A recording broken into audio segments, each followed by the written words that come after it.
कैसे हैं सब लोग। चलिए, मैं आपका ब्रांड टीचर गुलशेर गौड़। आज मैं आप लोगों के लिए दंड प्रक्रिया संहिता 1973 से संबंधित टेस्ट लेकर आया हूँ।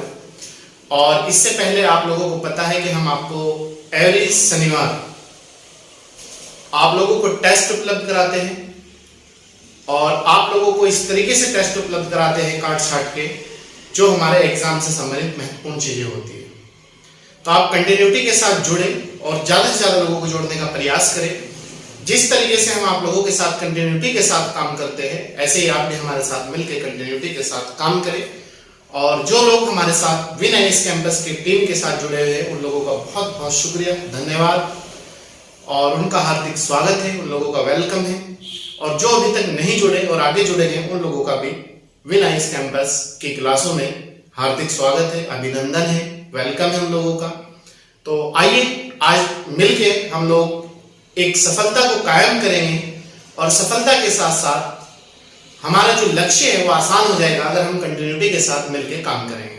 तो चलिए देखते हैं आज का हमारा पहला जो टेस्ट का क्वेश्चन है। टॉपिक है हमारा दंड प्रक्रिया संहिता 1973 और टेस्ट है 10। इससे पहले आपको पता है 9 टेस्ट हो चुके हैं। मैं बार बार कह रहा हूं, पहले लिस्ट में पड़े हुए, आप वहां से जाके 9 के 9 टेस्ट सॉल्व करें।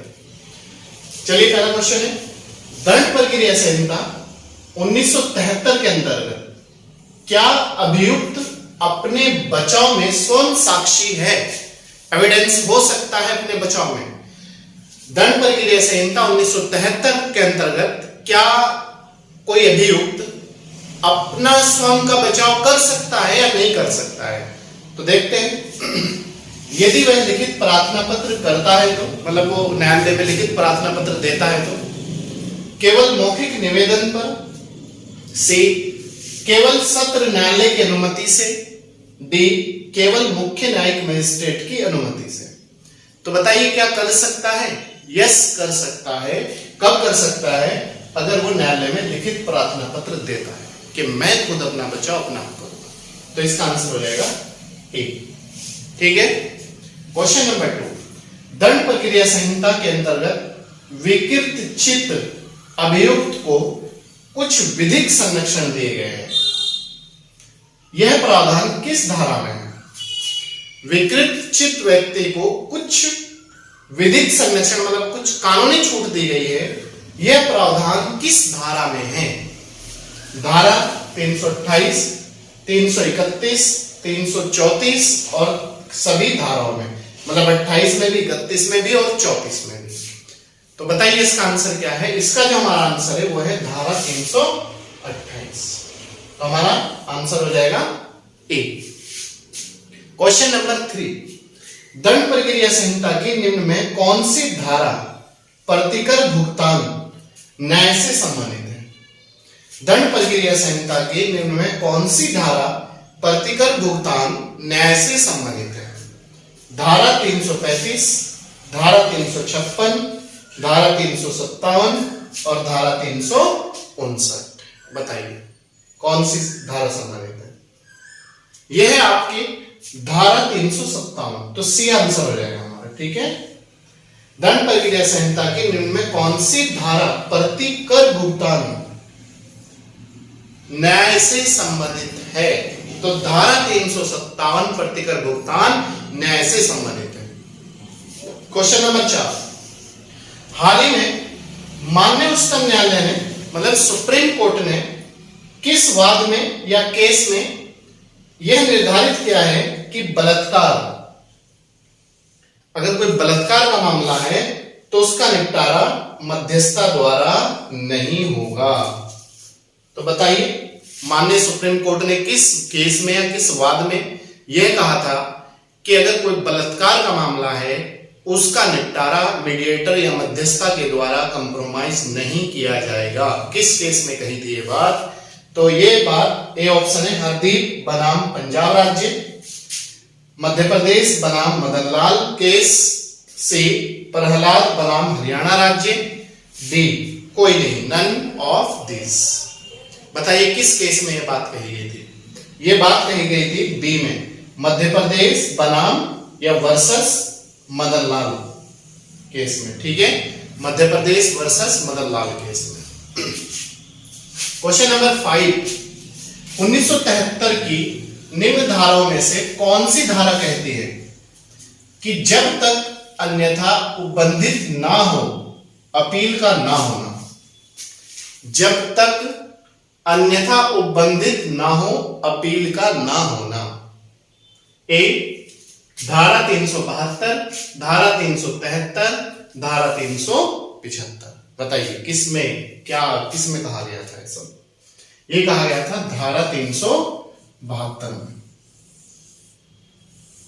ठीक है। प्रश्न नंबर 6, निम्न में कौन सा उपचार दंड प्रक्रिया संहिता में प्रावधानित नहीं है? नहीं, याद रखना, नहीं है। निर्देश, पुनर्विलोकन, पुनरीक्षण, अपील। बताइए कौन सा है? इसमें है निम्न में कौन सा उपचार दंड प्रक्रिया संहिता में प्रावधान नहीं किया गया है? पुनर्विलोकन का। ठीक है, पुनर्विलोकन, रिव्यू कहते हैं इसे। क्वेश्चन नंबर 7, अग्रिम जमानत मंजूर करने का क्षेत्राधिकार किसे है? मतलब कौन कर सकता है अग्रिम जमानत मंजूर? अग्रिम जमानत मंजूर करने का क्षेत्राधिकार किसके पास राइट है? ए मुख्य न्यायिक मजिस्ट्रेट, बी केवल सत्र न्यायालय, सी केवल उच्च न्यायालय में, डी बी व सी दोनों, मतलब सत्र न्यायालय और उच्च न्यायालय। तो बताइए अग्रिम जमानत जो मंजूर करने का अधिकार है, तो आप याद रखना सत्र न्यायालय और उच्च न्यायालय दोनों को है, तो इसका आंसर हो जाएगा डी, बी व सी दोनों। ठीक है।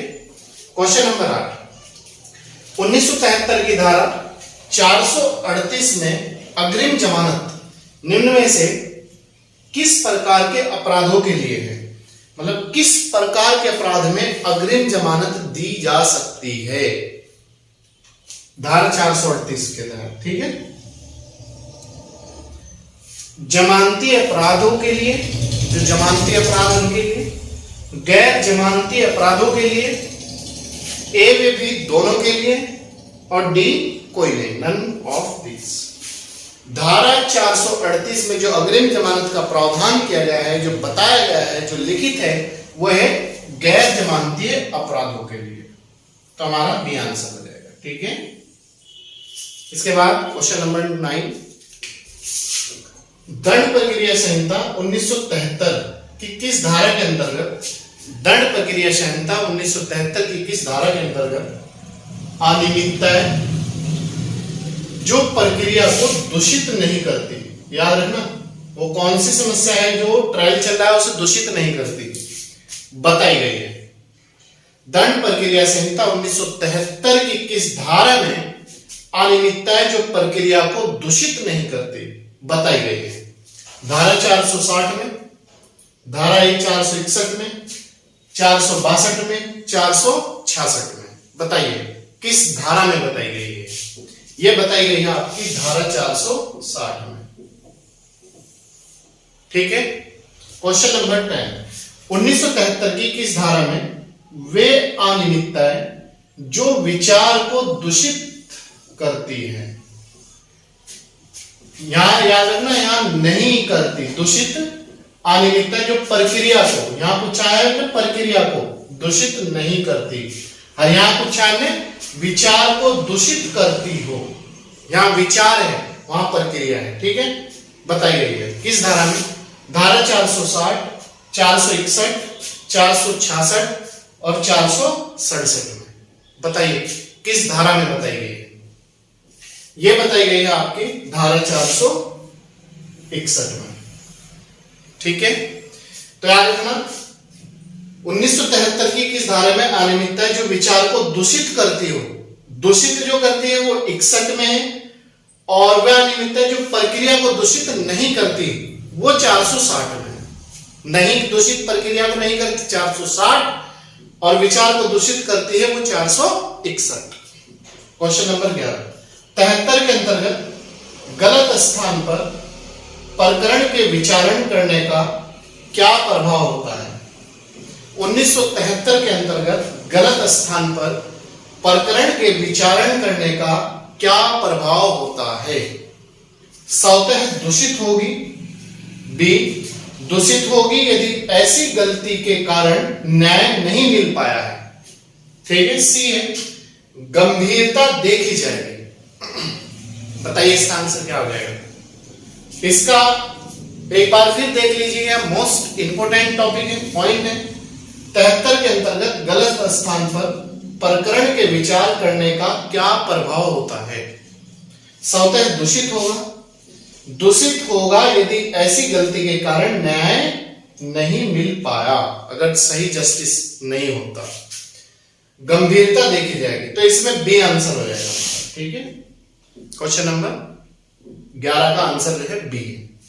क्वेश्चन नंबर 12, यदि किसी न्यायालय का पीठासीन न्यायाधीश निर्णय में हस्ताक्षर नहीं करता तथा तिथि अंकित नहीं करता, तो यह मतलब कोई डिसीजन है, पीठासीन अधिकारी उस पर हस्ताक्षर नहीं करता और तिथि अंकित नहीं करता, तो क्या होगा? ये दंड प्रक्रिया संहिता धारा 456(1) के अधीन साध्य प्रक्रियात्मक अनियमितता है। साध्य प्रक्रियात्मक अनियमितता है। बी, तात्विक अनियमितता है। सी, अविधिकता है। अविधिकता है। तो बताइए, कोई पीठासीन अधिकारी अगर हस्ताक्षर नहीं करता और तिथि अंकित नहीं करता किसी डिसीजन पर, तो वो क्या है? वो है आपका दंड प्रक्रिया संहिता की धारा 461(1) के अधीन साध्य प्रक्रियात्मक अनियमितता है। तो ए आंसर हो जाएगा। ठीक है। क्वेश्चन नंबर 13, 1973 के अंतर्गत 3 वर्ष से अधिक कारावास, अगर किसी व्यक्ति को, किसी महिला को, किसी पुरुष को 3 साल से ज्यादा का कारावास है से दंडनीय अपराध के लिए प्रकरण दायर करने हेतु निर्धारित परिसीमा काल क्या है? एक बार फिर देख लीजिएगा, 1973 के अंतर्गत 3 वर्ष से अधिक कारावास से दंडनीय अपराध के लिए प्रकरण दायर करने हेतु निर्धारित परिसीमा काल क्या है? मतलब वाद। 3 वर्ष, 2 वर्ष, 5 वर्ष, कोई नहीं, नन ऑफ दिस। इसमें आपका 3 वर्ष, ये आंसर है। ठीक है।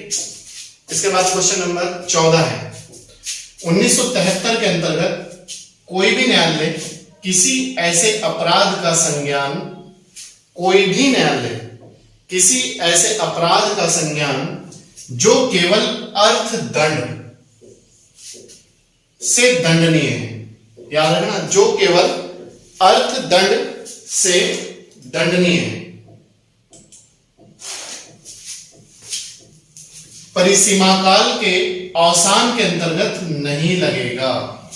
तो बताइए, 12 माह, 6 माह, 36 माह या फिर कोई नहीं, नन ऑफ दिस। एक बार फिर देख लीजिए, इंपोर्टेंट क्वेश्चन है। 1973 के अंतर्गत कोई भी न्यायालय XYZ किसी ऐसे अपराध का संज्ञान जो केवल अर्थदंड से दंडनीय, जिसमें केवल अर्थदंड दिया गया हो, परिसीमा काल के अवसान के अंतर्गत नहीं लगेगा। 12 माह, 6 माह, 36 माह, कोई नहीं। तो ये जो है 6 माह के बाद नहीं लगेगा। क्वेश्चन नंबर 15, 1973 की किस धारा में कहा गया है कि कोई भी न्यायाधीश या मजिस्ट्रेट ऐसे मामलों का जिसमें वह स्वयं हितबद्ध है, जिसमें स्वयं उसका नाम है, हितबद्ध, विचारण नहीं करेगा, मतलब उस वाद पे विचार नहीं करेगा, न कोई उस पर डिसीजन देगा। तो 1973 की दंड प्रक्रिया संहिता की किस धारा में यह बात कही गई है?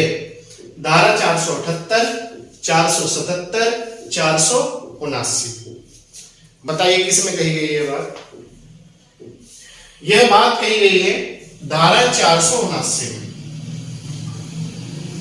479। ठीक है, कि कोई भी न्यायाधीश या मजिस्ट्रेट से मामला जिसमें वो खुद स्वयं इन्वॉल्व हो, उस पर विचार नहीं करेगा। 479 में कहा गया। ठीक है। क्वेश्चन नंबर 16, 1973 के अंतर्गत अपराधों का वर्गीकरण किया गया है। 1973 के अंतर्गत अपराधों का वर्गीकरण किया गया है धारा 320 में, प्रथम अनुसूची में, दूसरी अनुसूची में। बताइए, ये करा गया है प्रथम अनुसूची में। ठीक है। क्वेश्चन नंबर 17, 1973 की धारा 91 लागू नहीं होती। नहीं याद रखना, नहीं होती। दंड प्रक्रिया संहिता 1973 की धारा 91 लागू नहीं होती। कब? एक व्यक्ति को जो ना परिवादी है, ना अभियुक्त, ना साक्षी है, मतलब उस पे बी है साक्षी है, सी है अभियुक्त है। बताइए कब लागू नहीं होती? ये लागू नहीं होती ए में। एक व्यक्ति जो ना केवल परिवादी है, ना तो वो कोई वाद लाया है, ना अभियुक्त है और ना साक्षी है, ये उस पर लागू नहीं होती। अगर साक्षी है तब भी लागू होगी, अभियुक्त है तब भी लागू होगी, परिवादी है तब भी लागू होगी। ठीक है। बाकी अगर कुछ नहीं है तो तब लागू नहीं होगी। क्वेश्चन नंबर 18, निम्न में कौन सा कथन सही है? उच्च न्यायालय सेशन न्यायालय स्थापित करेगी। उच्च न्यायालय सेशन न्यायालय स्थापित करेगी। कथन सही याद रखना, सही है। सही पूछा मैंने आपसे, सही है। बी, राज्य सरकार सेशन न्यायालय स्थापित करेगी। सी, सर्वोच्च न्यायालय सेशन न्यायालय स्थापित करेगी। बताइए कौन सा कथन सही है? इसमें हमारा बी कथन जो है वो राइट है। राज्य सरकार सेशन न्यायालय स्थापित करेगी, क्योंकि राज्य सरकार का कर्तव्य है कि वो रूल रेगुलेशन बना के सेशन न्यायालय की स्थापना करे। उसके बाद क्वेश्चन नंबर 19 कहता है, दंड प्रक्रिया संहिता 1973 के अध्याय, दंड प्रक्रिया संहिता 1973 के अध्याय 8, 5, 6, 10 को छोड़कर इसके बाकी प्रावधान कहां पर लागू नहीं होंगे? बताइए कहां पर लागू नहीं होंगे? यह 3 अध्याय छोड़ते हुए बाकी सब कहां पर लागू नहीं होंगे? किस राज्य में? त्रिपुरा राज्य में, नागालैंड में, असम में या फिर मेघालय में? बताइए 1973 के अध्याय को छोड़कर बाकी प्रावधान कहां पर लागू नहीं होंगे? इन 3 अध्याय को छोड़ते हुए ये लागू नहीं होंगे नागालैंड राज्य में। ठीक है। बाकी क्वेश्चन नंबर 20, दंड प्रक्रिया संहिता 1973 में संपत्ति के कब्जे से संबंधित किसी विवाद को निर्णीत किया जाता है। अगर कोई संपत्ति के कब्जे से संबंधित विवाद है तो उसे कहां पर निर्णीत किया जाता है? कहां पर उसका डिसीजन होता है? कौन उसकी सुनवाई कर सकता है? न्यायिक मजिस्ट्रेट द्वारा, उच्च न्यायालय के न्यायाधीश द्वारा, कार्यपालक मजिस्ट्रेट द्वारा। बताइए क्वेश्चन नंबर 20 का आंसर क्या है? यह है आपका कार्यपालक मजिस्ट्रेट द्वारा। तो सी आंसर हो जाएगा हमारा। ठीक है, सी। क्लियर है? कोई डाउट? जो बच्चे क्लास में कोई दिक्कत? चलिए वेरी गुड, बहुत अच्छी बात है। तो दोस्तों ये थे आज के हमारे 20 नंबर की टेस्ट। एवरी शनिवार का आज हमने आपको टेस्ट कराया है। आप इसे बहुत अच्छी तरीके से तैयार करें। इससे पहले 9 टेस्ट जो है वो आपके प्लेलिस्ट में पड़े हुए हैं और आपका जो जनरल स्टडी वाला पोर्शन है वो भी कंटिन्यूटी के साथ चल रहा है, उसके भी टेस्ट चल रहे हैं। तो आप जनरल स्टडी भी कंटिन्यूटी के साथ पढ़ते रहें और आपका जो टेस्ट है जनरल स्टडी के वो भी कंटिन्यूटी के साथ शनिवार और संडे में आपको प्रदान किए जाते हैं, तो आप उन्हें भी अच्छी तरीके से करें। चलिए मैं आपका अपना टीचर कुलशेखर गौड़, और अगर आप हमारे यूट्यूब चैनल पर नए हैं तो ज्यादा से ज्यादा लाइक, शेयर और सब्सक्राइब कीजिएगा, और अगर पुराने हैं तो कंटिन्यूटी के साथ जुड़े रहिएगा, ज्यादा से ज्यादा लोगों को जोड़ने का प्रयास करिएगा। भाई क्या जाता है, फ्री, आप सब्सक्राइब कर लीजिएगा। हम आप लोगों के लिए दिन और रात मिलकर एक मेहनत करते हैं। 20 नंबर हम आपको कम से कम शनिवार में टेस्ट देने के लिए कम से कम 3 से 4 दिन पहले 20 नंबर का टेस्ट बनाना शुरू करते हैं आप लोगों के लिए, जब जाके आपको शनिवार में हम टेस्ट प्रदान करते हैं। तो इतनी मेहनत आप भी करें और हम भी आपके साथ मिलकर करें, तो देखो सफलता क्यों नहीं मिलती। सफलता के अंतिम लक्ष्य तक हमें पहुंचना है। जब तक हम सफल ना हो जाए तब तक हमें कंटिन्यूटी के साथ मेहनत करनी है। चलिए।